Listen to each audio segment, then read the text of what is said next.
La invitación a la cena había llegado un miércoles impersonal, casi clínica.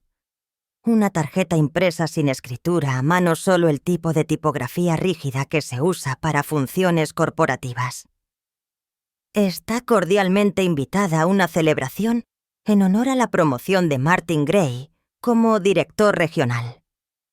Mi nombre, Eleanor Gray, estaba listado entre los invitados, justo debajo de los detalles del catering y arriba de las instrucciones de estacionamiento. Era la primera vez en casi un año que mi hijo Martin se había comunicado conmigo. No con una llamada telefónica, ni siquiera un mensaje de texto. Solo una invitación impresa. Sostuve la tarjeta en mis manos más tiempo del que pretendía, los bordes clavándose en mis palmas. Recordé sus últimas palabras antes de salir de mi apartamento aquel invierno. Siempre haces que todo sea sobre ti, mamá. Tal vez necesitamos espacio. Espacio resultó ser silencio. Meses de ello. Hasta y ahora. Miré fijamente el acabado brillante, el número de confirmación impreso en letra pequeña. No lo marqué. Todavía no. En cambio, preparé una taza de té y me senté junto a la ventana, el sol de la tarde cayendo sobre la mesa donde solía ayudar a Martin con sus proyectos de feria de ciencias, donde una vez construimos volcanes y constelaciones con cajas de cereal y pegamento. Recordé la forma en que solía brillar cuando le aplaudía. Cómo una vez me llamó su mayor admiradora. El silencio de ese niño hasta este hombre se sintió más frío que cualquier tormenta. No necesitaba confirmar mi asistencia. Mi respuesta ya estaba clara. Iría, pero no a celebrar, a presenciar, a entender, tal vez a despedirme. El evento se realizó en un salón de baile de hotel en el centro, pisos pulidos, fuentes de champán y conversación trivial, espesa en el aire. Me puse mi mejor vestido azul marino, el que Martin una vez dijo que me hacía parecer como una primera dama. No me lo había puesto en años. Todavía me quedaba apenas. Llegué temprano, no para impresionar, sino para fortalecerme. Martin estaba al otro extremo del salón rodeado de colegas. Se veía elegante, traje a medida, barba recortada, sonrisa confiada. Un hombre que había escalado, que había triunfado, que ya no necesitaba los aplausos de su madre. Cuando me vio, su sonrisa vaciló por medio segundo. Luego regresó cortés, mesurada. Caminó hacia mí, brazos abiertos. «Mamá, viniste», asentí abrazándolo suavemente. «Felicidades, Martin». Me llevó a una mesa cerca del fondo. No con su círculo íntimo, ni siquiera cerca de la mesa familiar, donde se sentaban su esposa e hijos. «Es más tranquilo aquí atrás», dijo. Me senté, doblé mis manos en mi regazo. Lo vi regresar a su grupo. Vi a sus hijos saludar y luego olvidar que yo existía. Llegó la cena. Siguieron los discursos. Luego el momento, el que resonaría. Durante el postre lo escuché, hablando con un colega detrás de mí sin saber que estaba al alcance del oído. Está aquí porque me sentí mal. Ya sabes cómo es. Invitaciones por culpa. Se rieron. No cruelmente, solo casualmente. Como si yo no fuera real. Invitaciones por culpa. Eso era lo que yo era ahora. No lloré. No me fui. Me quedé hasta el último brindis, hasta que se llevaron la última copa. Y cuando me levanté, caminé hacia él. Besé su mejilla y dije: «Gracias por invitarme, Martin. Fue muy revelador». No preguntó qué quería decir. No se lo expliqué. De vuelta en casa me serví una copa de vino y bajé la caja fuerte del armario. Adentro estaban los documentos sobre los que Martin nunca había preguntado.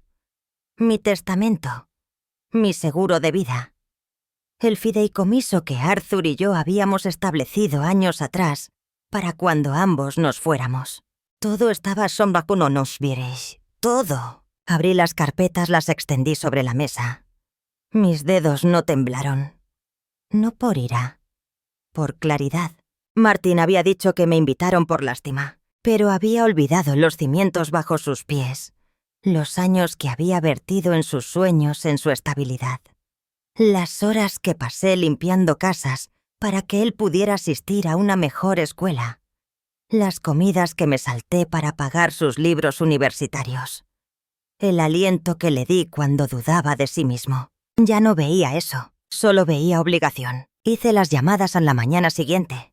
Al abogado, al banco. El testamento sería reescrito. El fideicomiso redirigido.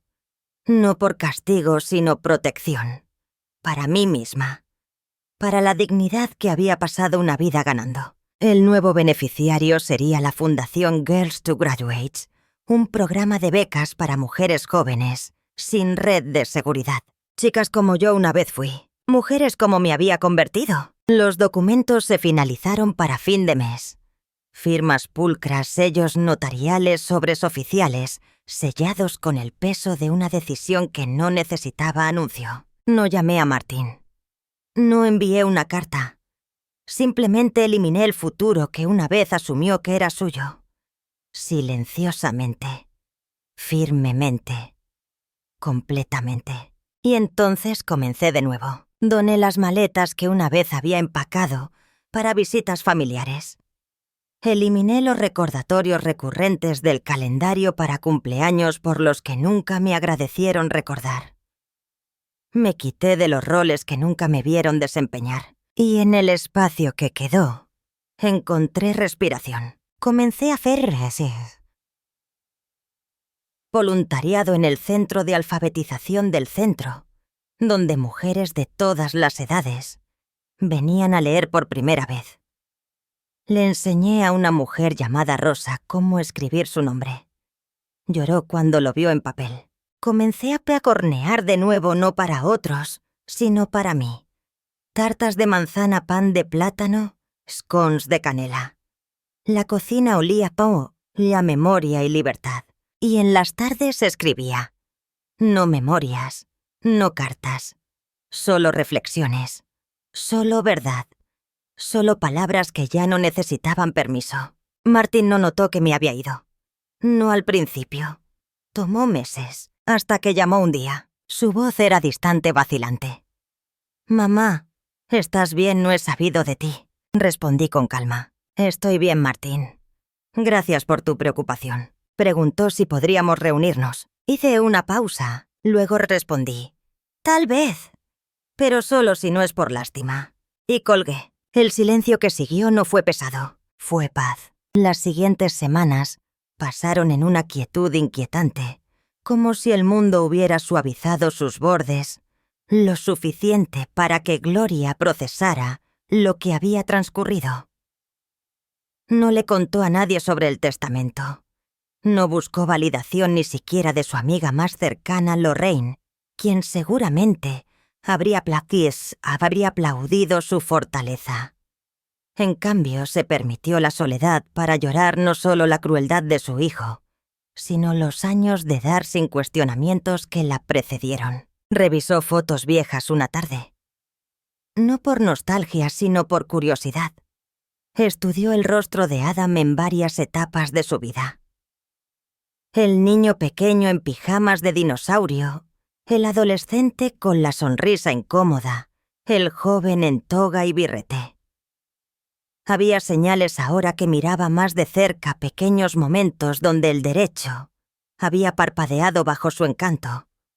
Momentos que había ignorado en nombre del amor. En una foto estaba soplando velas de cumpleaños. Gloria recordó hacer ese pastel desde cero, después de su turno en el restaurante. Adam había exigido glaseado de chocolate, luego hizo un berrinche cuando no era exactamente la marca que le gustaba. Se había reído en ese momento. Los niños son niños, se había dicho, pero los niños crecen, y a veces no crecen mejor. A veces solo se vuelven más ruidosos. Esa tarde Gloria preparó una taza de té y se sentó junto a la ventana. El sol se estaba poniendo proyectando oro sobre los tejados. En su regazo descansaba una carta, una que había escrito y reescrito, una docena de veces, pero nunca enviado. Estaba dirigida a Adam. Comenzaba. «Dijiste que me invitaste por lástima. Te llevé en mi cuerpo, te crié sola, te di todo lo que tenía. Y piensas que la lástima es lo que merezco. No estoy enojada, Adam. Solo terminé de pretender que esto es una relación. La dobló cuidadosamente, la puso en un sobre y la guardó en un cajón. No para enviar. Solo para escribir. Para finalmente dejar que la verdad viviera en algún lugar, fuera de sus costillas. Y en ese acto de liberación silenciosa, algo en Gloria comenzó a sanar. A la mañana siguiente, Adele se paró junto a la ventana de su cocina, una taza de café acunada en sus manos, el vapor elevándose como fantasmas del pasado. Su teléfono yacía silencioso en el mostrador. No había llamadas perdidas, no mensajes de texto, ni siquiera un mensaje superficial de Daniel. Pero ya no sentía vacío. Sentía espacio, lugar para respirar, para pensar, para existir, sin estar constantemente revisándose para la aprobación de alguien más. El dolor no había desaparecido, pero ya no la gobernaba. Se había sentado como sedimento en agua, dejando la superficie lo suficientemente clara para ver su reflejo. Tomó una pluma y abrió su diario, el que casi había abandonado. Hoy, las palabras vinieron sin fuerza. No soy lo que di, soy lo que guardé para mí misma. Más tarde esa tarde recibió una carta por correo. Sin dirección de remitente, solo su nombre, en la escritura familiar de Daniel. Adentro había una sola hoja doblada pulcramente. Mamá. No sé qué decir que deshaga lo que dijes esa noche. Fui cruel. Estuve mal. He estado sentado en ese silencio que dejaste atrás y lo escucho ahora. Es más fuerte que cualquier cosa que podrías haber gritado. Pensé que solo estaba siendo difícil, solo exagerando. Pero lo veo ahora. Estabas trazando una línea que debería haber visto hace mucho tiempo. No puedo pedirte que me perdones todavía, no. Tal vez nunca. Pero necesitaba que supieras que no estoy orgulloso de quién fui. Y que te extraño. No tu dinero. No tu ayuda. A ti. Con amor, Daniel. Adele dobló la carta no con finalidad, sino con cuidado. La puso junto a su lata de té bajo el imán del refrigerador, con forma de casita. Luego tomó su abrigo del gancho y salió. El aire estaba fresco, pero la brisa era gentil. Caminó por las calles familiares pasando vecinos que saludaban, pasando rosales que una vez había ayudado a plantar durante una limpieza comunitaria. Se detuvo en la pequeña librería de la esquina, la que siempre había querido visitar, pero nunca había tenido tiempo. ¿Adentro? Vagó entre los estantes respirando el aroma de papel y posibilidades. En la parte de atrás encontró un rincón de lectura tranquilo y se sentó con una memoria escrita por una mujer no muy diferente a ella. Una historia de elegir la autoestima después de una vida de autosacrificio. Se quedó por más de una hora sin apresurarse, sin explicar. Solo siendo. Y cuando se fue llevó el libro con ella metido bajo su brazo como una promesa. De vuelta en casa, Adele escribió una nueva página en su diario. Tal vez así es como comienza de nuevo. No con disculpas o reconciliación, sino con paz y un libro de bolsillo. Sonrió. No todo lo perdido tenía que permanecer perdido. Pero no todo lo encontrado necesitaba ser reclamado tampoco. Algunas cosas, algunas personas estaban destinadas a ser dejadas exactamente donde eligieron ponerte. Y Adele por primera vez en mucho tiempo se había elegido a la fejarpocanda Sibomema. Habían pasado casi 2 meses desde que Helen había cortado lazos con Martin, y el silencio se había convertido en más que solo una falta de conversación, se había convertido en paz. En la ausencia de llamadas tensas y gestos vacíos, sus días encontraron nuevos ritmos. Caminatas matutinas, jardinería comunitaria y pequeños proyectos de acuarela llenaron los rincones de su vida que una vez habían estado abarrotados de preocupación. Ya no se despertaba preguntándose si había hecho demasiado o no lo suficiente. El peso mental de representar amor había sido levantado. Podía respirar. Y esa respiración era suya. Un jueves por la tarde llegó una carta, escrita a mano sellada en azul. No de Martin, sino de ella, su esposa. Helen se sentó en su mesa de cocina, manos pausadas sobre el sobre, como si pudiera morder. Eventualmente, deslizó su dedo bajo la solapa y desdobló el papel. Era corta, disculpándose. Un reconocimiento, no una súplica. Helen, sé que probablemente no quieres saber de mí, pero necesito decir esto. Lo que Martin te dijo ese día fue cruel. Merecías más. Siempre lo has hecho. Me he quedado callada demasiado tiempo, pero ese momento rompió algo en mí también. No espero perdón o ni siquiera reconocimiento. Solo quiero que sepas te veo. Lo siento. Firmado simplemente ella. Helen la leyó 3 veces. La primera para absorber, la segunda para creer, la tercera para liberar. Dobló la carta pulcramente y la puso en su diario. No porque necesitara aferrarse a ella, sino porque merecía ser puesta donde van las cosas de significado. Esa tarde cocinó su comida favorita, halibut horneado con limón y romero, y se sirvió una copa de vino. Sin ocasión, sin invitado, solo ella. Encendió una vela. Se sentó a la cabecera de la mesa. Se tomó su tiempo. Cada bocado fue una reclamación. A la mañana siguiente, regresó a la oficina de su abogado. Había un documento más que firmar. No dramático, no enojado, solo final. Un pequeño final a una liberación mucho mayor. El Nuevo Testamento nombró a la Fundación de Alfabetización Infantil como beneficiario principal. El mismo lugar donde Helen había comenzado a hacer voluntariado 2 veces por semana, leyendo historias a caritas ansiosas que la miraban como si importara. Porque importaba. En ese salón, su voz tenía valor. Mientras firmaba la última línea, su abogado levantó la vista. «Te ves más ligera hoy». Helen sonrió, pluma en mano. «Es porque lo estoy». Salió de la oficina al aire fresco de la tarde, bufanda apretada contra el viento. El cielo arriba era de un azul pálido sin nubes y vasto.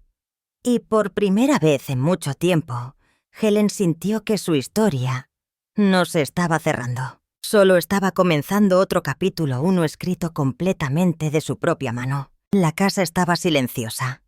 Ese tipo de quietud que no se sentía pacífica, solo vacía. Durante días después de que el testamento fue reescrito, Margaret se mantuvo a sí misma. No en dolor, sino en reflexión.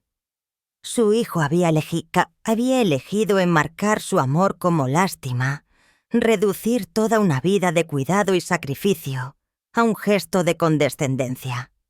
Y por eso ella le había dado exactamente lo que él afirmaba haber recibido nada más. Pero el silencio no significaba estancamiento. El mundo de Margaret estaba floreciendo lentamente.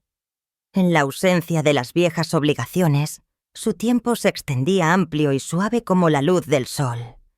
Al amanecer. Redescubrió la música que su esposo solía tocar en vinilo jazz, suave folk de los Apalaches, la ocasional fuga clásica, y la dejó llenar los rincones del hogar, como la risa una vez lo hizo. Se unió a un pequeño club de lectura en la biblioteca, uno que se reunía los miércoles por la mañana, y no le importaba si llegabas tarde o traías galletas. Ella hacía ambas cosas. Las otras mujeres la recibieron con suaves asentimientos y sonrisas comprensivas. Hablaban sobre personajes y duelos sobre comienzos y finales, y cómo a veces las líneas entre la ficción y la memoria se difuminaban. Una tarde estaba en el jardín arrancando maleza cuando pasó una vecina. Una chica de poco más de 20 años, con auriculares puestos y una bolsa de tela colgada del hombro. Saludó con la mano, hizo una pausa, luego regresó. «Hola, señora Rowe, ¿verdad?» «Sí, solo quería decir...» «Gracias». por la pequeña despensa gratuita. Mi compañera de cuarto y yo hemos tenido un mes difícil. La sopa enlatada ayudó más de lo que sabes. Margaret parpadeó sorprendida. Oh, por supuesto, querida. Me alegra que haya ayudado. Lo hizo. Más de lo que piensas. La joven sonrió, luego se fue la música siguiéndola. Esa noche Margaret se sentó en su porche con un diario y una pluma. Escribió todo lo que aún tenía: amigos, respiración, mañana ruibarbo en el patio, un horno que funcionaba, libros con lomos agrietados y un nombre que aún le pertenecía. Escribió no para recordar lo que había perdido, sino para anclarse en lo que había conservado. El nombre de su hijo no apareció en la lista. Para cuando llegó el otoño había plantado caléndulas. Brotaron en filas brillantes y desafiantes contra los días que se acortaban. Cuando llegó la carta escrita así, a mano, papel crema grueso, su letra inconfundible, no la abrió de inmediato. La dejó sobre la mesa junto al frutero por un día completo, luego otro. No estaba segura de qué podría decir. Una disculpa, una exigencia, una justificación. Cuando finalmente la abrió, era corta. Lo siento. No quise decir lo que dije. Estaba frustrado. ¿Podemos hablar? Dobló el papel cuidadosamente y lo guardó en un cajón. Luego regresó a sus caléndulas. Una había florecido más alta que el resto. La cortó, la llevó adentro y la puso en un pequeño frasco de vidrio, en el alféizar de la ventana de la cocina. Algunas cosas, pensó, valían la pena preservar, pero no todo necesitaba ser replantado. El día de graduación llegó bajo un cielo pintado con la luz del sol de principios de junio. El aire brillaba con calor y orgullo mientras las familias se reunían en grupos en el extenso césped del campus de UCLA. La risa flotaba entre los discursos, las cámaras destellaban y los birretes se equilibraban nerviosamente sobre cabezas llenas de planes e incertidumbre. Gloria no llegó con prisa. Caminó lentamente, deliberadamente, sin llevar ramos, sin letreros, sin cámara. Solo un diario de cuero gastado y un corazón tranquilo. Se paró al borde de la multitud, medio ensombrecida por el dosel de un árbol de jacaranda en plena floración. Los pétalos púrpuras se deslizaron como nieve alrededor de sus pies. Desde la distancia vio a Maya en su toga. La joven irradiaba confianza, flanqueada por amigos y familia. Erika estaba a su lado, radiante, el brazo de Chase, rodeándola posesivamente. Gloria no se acercó. No saludó. Simplemente observó. La ceremonia se desarrolló en una bruma de nombres y aplausos. Maya caminó por el escenario, estrechó manos, sonrió para la cámara. Gloria aplaudió una vez suavemente. Cuando la multitud se dispersó y las familias se agruparon para las fotos, Gloria se dio la vuelta para ir, quitásese. No tenía deseo de insertarse.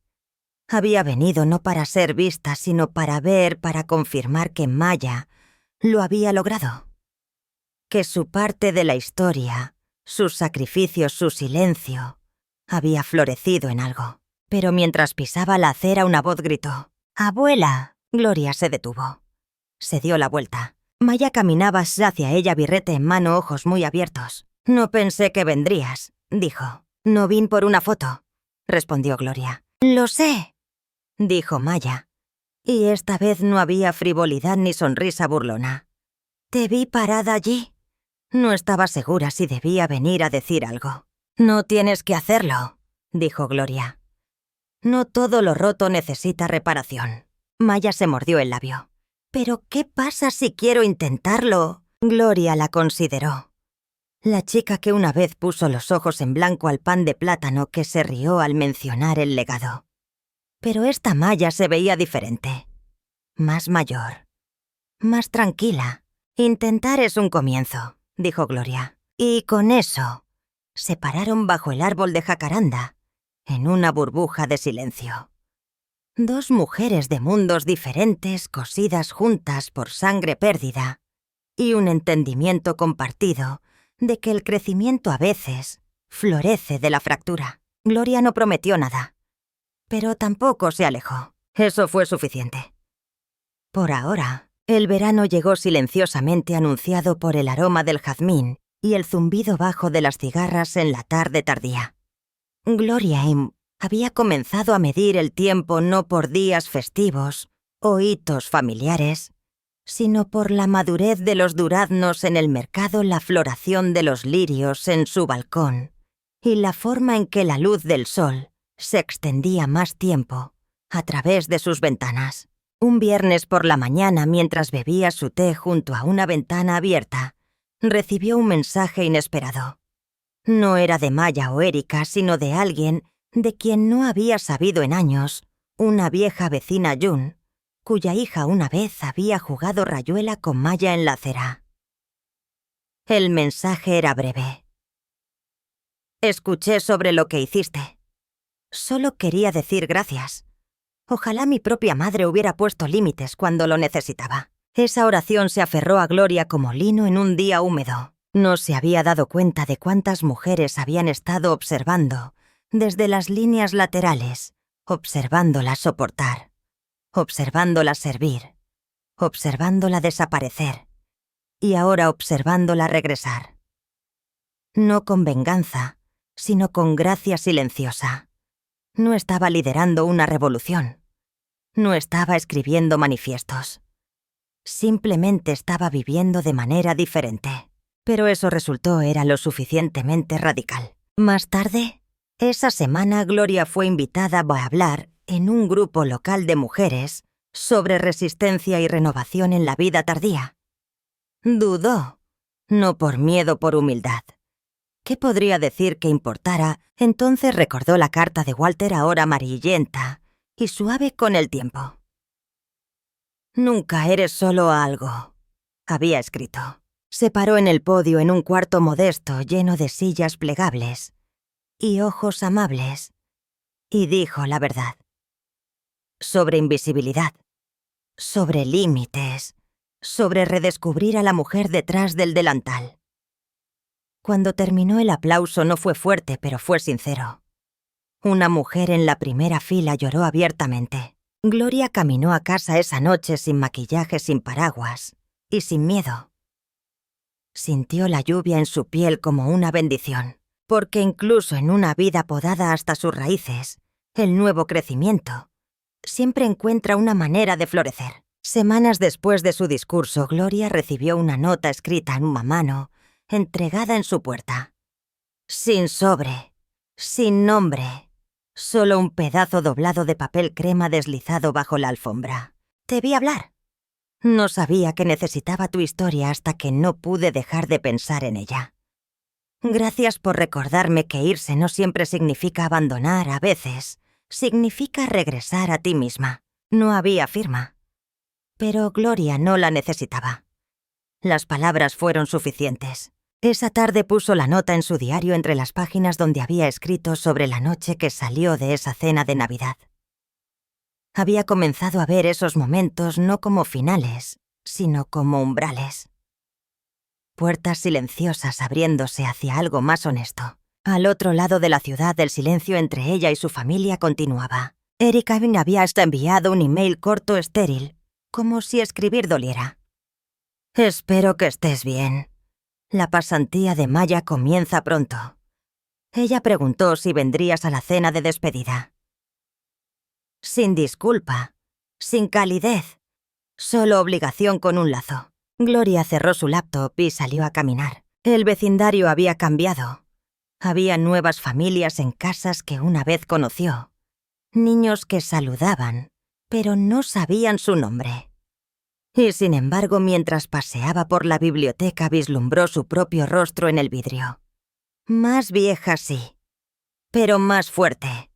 No se veía como una mujer esperando ser invitada ya. En casa horneó 2 panes de plátano.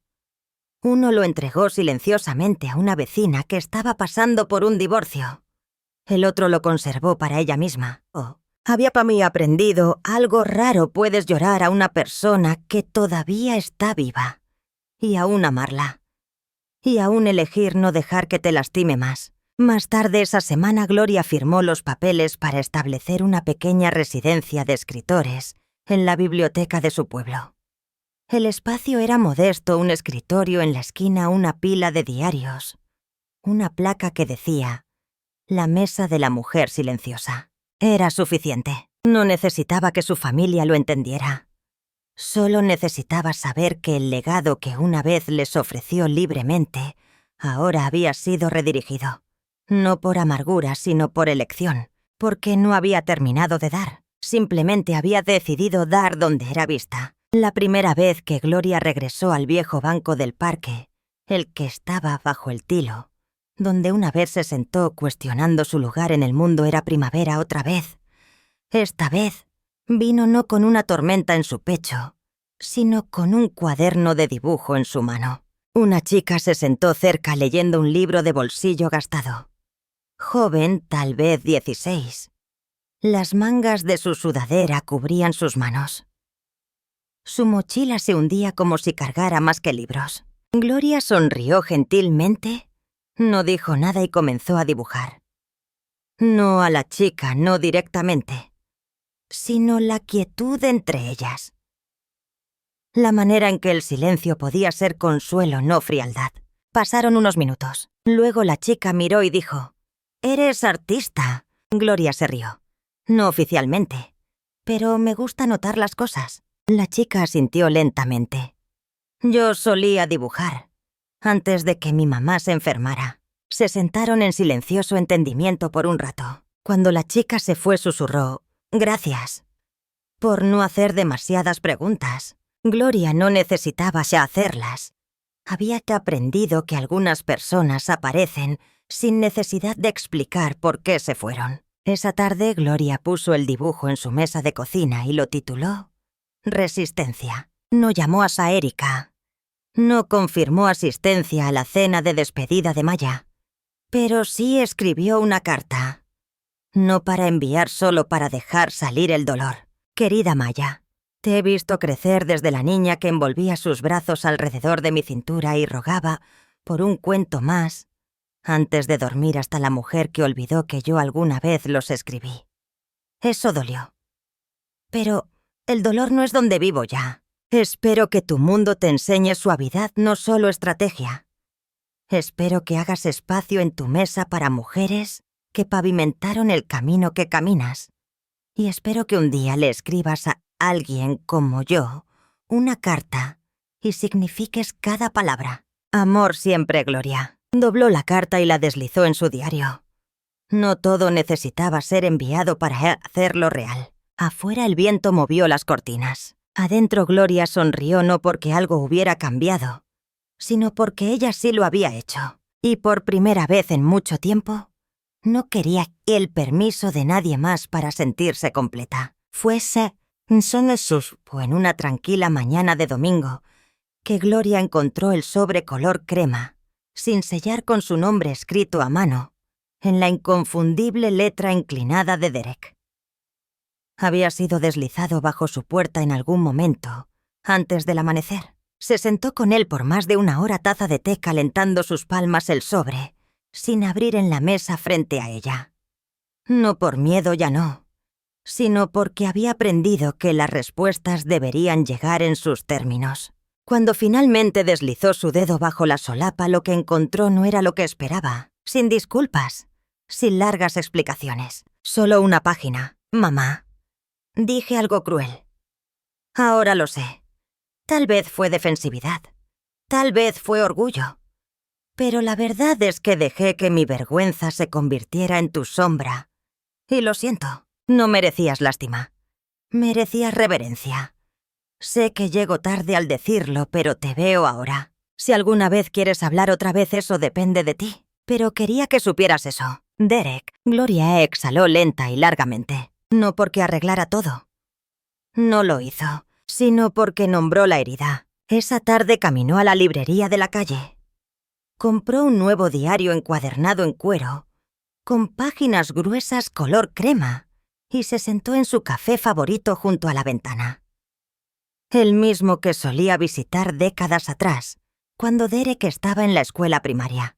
Abrió la primera página y escribió solo esto: «No dejaré que su despertar apresure mi sanación. Cerró el libro, pagó su cuenta y caminó a casa bajo un cielo espeso con nubes de primavera. En su corazón sin tormentas, sin fuegos artificiales, solo el pulso firme y silencioso de la paz. Y eso, se dio cuenta, era más que suficiente. Pasaron semanas y Gloria no respondió a la carta de Derek. No porque no sintiera su peso. Lo sintió. Pero algunos puentes no se reconstruyen con tablones de papel. Requieren pasos, presencia, el tipo de reparación que se presenta no una vez, sino una y otra vez. En cambio, Gloria llenó sus días con rituales silenciosos que la nutrieron: estiramientos matutinos en el balcón, fruta fresca arreglada con cuidado, manos manchadas de pintura enjuagadas bajo agua tibia. Envió tarjetas de cumpleaños a amigos con quienes no había hablado. Y hablado en años, no por obligación, sino por nueva libertad. Ahora se pertenecía a sí misma, ya no en órbita alrededor de la aprobación de un hijo o el reconocimiento de una familia. Entonces llegó un golpe en la puerta, no fuerte, no vacilante. Era Ivy, ahora de 14 años, más alta de lo que Gloria recordaba, su cabello recogido en una trenza que le recordó a Erika, a la misma edad. Se paró con una bolsa de lona colgando de un hombro y una sonrisa nerviosa floreciendo en su rostro. «Traje barras de limón», dijo Ivy. Gloria se hizo hacia un lado. «Entra, cariño». Se sentaron en la mesa de la cocina. Ivy desempacó las barras ligeramente demasiado horneadas, cortadas de manera desigual pero hechas con ralladura real y corazón. Gloria tomó un bocado y sonrió. «Están perfectas». Ivy se iluminó. «Usé tu receta. La que está en tu letra. La guardo en mi cuarto». Por un momento, ninguna habló. Solo el suave zumbido del refrigerador, el raspar de un tenedor. Entonces Ivy dijo silenciosamente: «Leí tus historias. Mamá no lo sabe, pero lo hice. Las sobre la biblioteca, sobre el abuelo Arthur, sobre ti. Escribiste sobre ser olvidada». La respiración de Gloria se cortó, pero no interrumpió. «No quiero olvidar», dijo Ivy. «Quiero recordar todo». Gloria se estiró a través de la mesa, tomó la mano de Ivy en la suya y la apretó gentilmente. «No tienes que cargar lo que tus padres dejaron caer», dijo. «Pero si eliges sostener este amor, este legado, hazlo en tus términos». Ivy asintió, ojos brillando. «Quiero hacerlo». Y en ese momento, Gloria sintió algo hacer clic, de vuelta en su lugar. No porque Derek hubiera regresado, no porque la familia se hubiera reparado, sino porque alguien había vuelto a casa. Y eso fue suficiente. Esa noche Gloria se paró en el balcón bajo un cielo de terciopelo. Las estrellas eran tenues, pero estaban ahí. Cerró sus ojos y susurró una oración simple, no por reconciliación, no por reparación, sino por continuidad. El amor había encontrado un nuevo recipiente. Y sobreviviría. Gloria pasó la siguiente semana preparando una pequeña caja, no de posesiones sino de memoria. Incluyó una foto en blanco y negro de ella y Arthur frente a su primer apartamento, ambos imposiblemente jóvenes, brazos alrededor del otro riéndose de algo justo fuera del marco. Agregó uno de los primeros dibujos de crayón de Ivy, hace tiempo desvanecido, con las palabras «yo» y «abuela para siempre», en letras rosadas temblorosas. En el fondo de la caja puso una carta. No era larga, solo unas pocas oraciones. «Ivy, un día cuando seas adulta y tratando de entender quién eres, quiero que recuerdes que vienes de mujeres que se doblaron sin romperse. Vienes de amor que no siempre gritó, pero siempre se quedó. Si el mundo alguna vez te dice que te encojas, que dudes, que desaparezcas, no lo hagas. Tienes permitido ocupar espacio. Tienes permitido comenzar de nuevo. Amor siempre, abuela G». Ató la caja con una cuerda simple, sin cinta, sin adorno. Solo cuidado. Luego la llevó a la oficina de correos y la envió por correo, aunque Ivy vivía justo al otro lado de la ciudad, porque a veces la distancia da significado a lo que enviamos. Esa tarde Gloria regresó a su café favorito, el que no había visitado desde que Arthur murió, y tomó un asiento junto a la ventana. Pidió un espresso y abrió su cuaderno. Esta vez no para escribir sobre duelo, esta vez para escribir sobre legado. Escribió sobre la visita de Ivy, las barras de limón, el destello de reconocimiento en los ojos de la chica.